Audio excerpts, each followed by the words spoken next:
اس ہفتے کا رسالے کا نام ہے شان رفائی، تو چند صفحات پڑھنے کی سعادت نصیب ہو رہی ہے، آپ توجہ کے ساتھ سماعت فرمائیے گا۔ ان کے بارے میں آتا ہے کہ جب آپ رحمۃ اللہ تعالیٰ علیہ دھوپ میں چل رہے ہوتے اور کوئی ٹڈی آپ کے کپڑوں میں سایہ دار جگہ پر بیٹھ جاتی تو جب تک اڑ نہ جاتی آپ رحمۃ اللہ علیہ اسی جگہ ٹھہرے رہتے اور فرماتے اس نے ہم سے سایہ حاصل کیا ہے۔ دیکھیں جانداروں سے کتنی شفقت۔ ایک مرتبہ آپ رحمۃ اللہ تعالیٰ علیہ نے خارش زدہ کتے کو دیکھا جسے بستی والوں نے باہر نکال دیا تھا۔ آپ اسے جنگل میں لے گئے اور اس پر سائبان یعنی بارش اور دھوپ سے بچانے کے لیے چھپر بنایا، یعنی جھونپڑی بنائی، نیز اسے کھلاتے پلاتے اور ہر طرح سے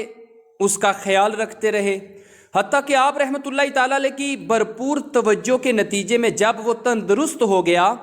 تو آپ نے اسے گرم پانی سے نہلا کر صاف ستھرا کر دیا۔ حضرت سیدنا احمد کبیر رفائی رحمۃ اللہ تعالیٰ علیہ کے اس مبارک انداز میں ہمارے لیے بہترین سبق ہے،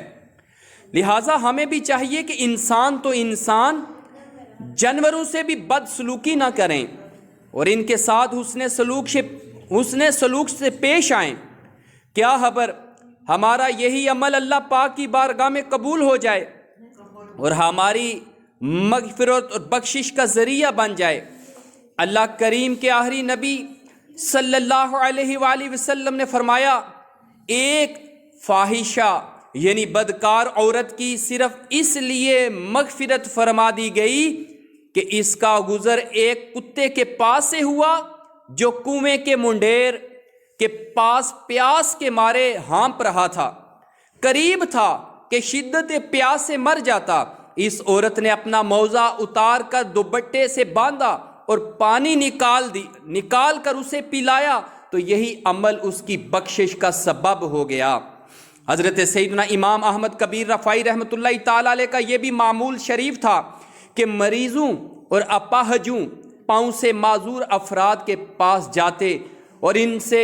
ہمدردی برا سلوک کرتے،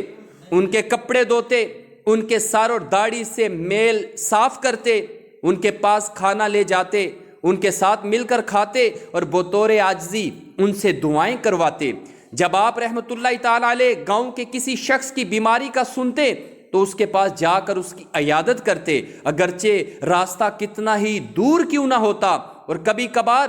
جانے آنے میں 1-2 دن لگ جاتے۔ کبھی یوں بھی ہوتا کہ آپ راستوں پر کھڑے ہو کر نابیناؤں کا انتظار کرتے، اگر کوئی مل جاتا تو ہاتھ پکڑ کر انہیں منزل تک پہنچا دیا کرتے۔ غریبوں اور بیماروں کی مدد کرنا بہت بڑے ثواب کا کام ہے۔ اللہ پاک توفیق دے تو ہمیں اپنے اطراف میں رہنے والے عاشقان رسول مسلمان پڑوسیوں وغیرہ کے دکھ درد میں کام آنا چاہیے۔ اللہ پاک کے رحمت والے نبی صلی اللہ علیہ وآلہ وسلم نے ارشاد فرمایا جو کسی مسلمان سے دنیا کی تکلیفوں میں سے ایک تکلیف کو دور کر دے اللہ پاک اس کی قیامت کے دن کی تکلیفوں میں سے ایک تکلیف کو دور فرما دے گا، اور جو کسی تنگ دست پر دنیا میں آسانی کر دے اللہ پاک دنیا اور آخرت میں اس پر آسانی فرما دے گا، اور جو کسی مسلمان کی دنیا میں پردہ پوشی کرے گا اللہ کریم اس کی دنیا اور آخرت میں پردہ پوشی فرمائے گا۔ اور اللہ پاک بندے کی مدد میں رہتا ہے جب تک بندہ اپنے بھائی کی مدد میں رہتا ہے۔ ہمیشہ ہاتھ بلائی کے واسطے اٹھیں، بچانا ظلم و ستم سے مجھے صدا یا رب، رہیں بلائی کی راہوں میں گامزن ہر دم، کریں نہ رخ میرے پاؤں گناہ کا یا رب۔ اللہ پاک کے نیک بندے کسی کا دل نہیں دکھاتے، چنانچہ حضرت سیدنا امام احمد کبیر رفائی رحمۃ اللہ تعالیٰ علیہ کا گزر ایک مرتبہ چند بچوں کے پاس سے ہوا جو کھیل رہے تھے۔ آپ رحمۃ اللہ کو دیکھا تو وہ ہیبت یعنی رعب کی وجہ سے بھاگ گئے۔ آپ ان کے پیچھے گئے اور فرمایا میری وجہ سے تم ہیبت میں مبتلا ہوئے، لہٰذا مجھے معاف کر دو اور اپنا کھیل جاری رکھو۔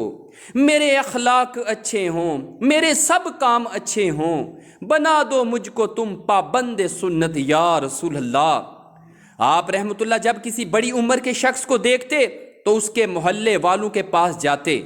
اور انہیں سمجھاتے ہوئے یہ حدیث پاک سناتے کہ حضور نبی کریم صلی اللہ علیہ وآلہ وسلم نے ارشاد فرمایا، جو بوڑھے مسلمان کی عزت کرتا ہے اللہ پاک اس کے بڑھاپے کے وقت کسی اور کو اس کی عزت کرنے پر مقرر فرما دیتا ہے۔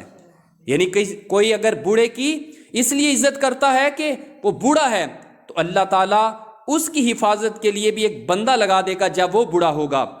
مفسر شہیر حکیم الامت حضرت مفتی احمد یارحان رحمۃ اللہ تعالیٰ علیہ اس حدیث پاک کی شرح بیان کرتے ہوئے فرماتے ہیں، جو شخص بوڑھے مسلمان کا صرف اس لیے احترام کرے کہ اس کی عمر زیادہ ہے، اس کی عبادات مجھ سے زیادہ ہیں، یہ مجھ سے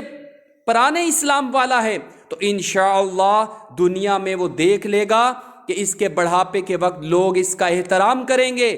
اس وعدے میں فرمایا گیا کہ ایسا آدمی دراز عمر یعنی لمبی عمر بھی پائے گا، دنیا میں مال، عیش، عزت بھی اسے ملے گی، آخرت کا اجر اس کے علاوہ ہے۔